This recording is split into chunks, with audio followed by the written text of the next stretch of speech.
On écoute. Aucune guerre n'a été gagnée.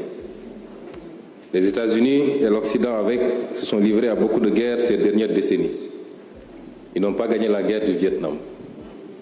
Ils n'ont pas gagné la guerre en Irak, en Afghanistan, en Libye, en Syrie.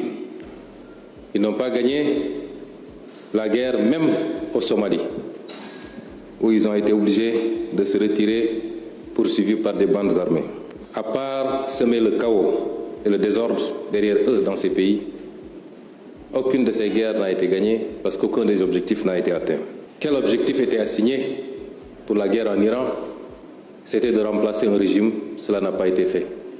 Le même régime est dans sa version la plus radicale, la plus dure, va continuer et les États-Unis sont obligés de discuter et de négocier avec ce régime.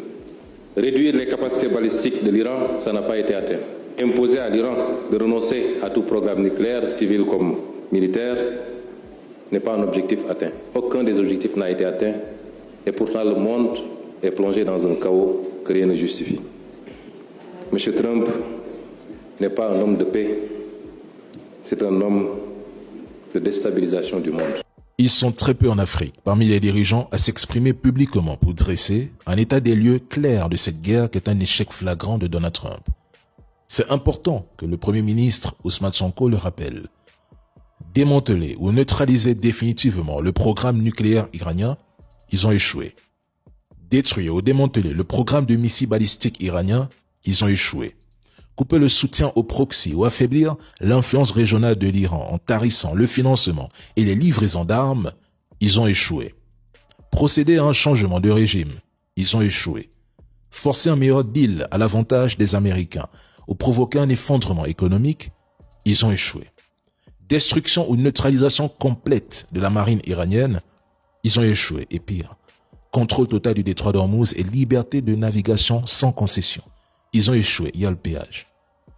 L'Iran sans armes nucléaires a montré au monde ce que signifie réellement défendre sa souveraineté face à deux puissances nucléaires et à un environnement régional hostile.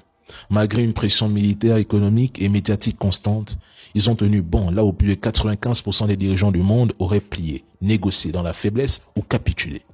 Ils ont prouvé qu'un État peut résister sans s'aligner, sans se soumettre ou sans abandonner le contrôle total de ses décisions stratégiques.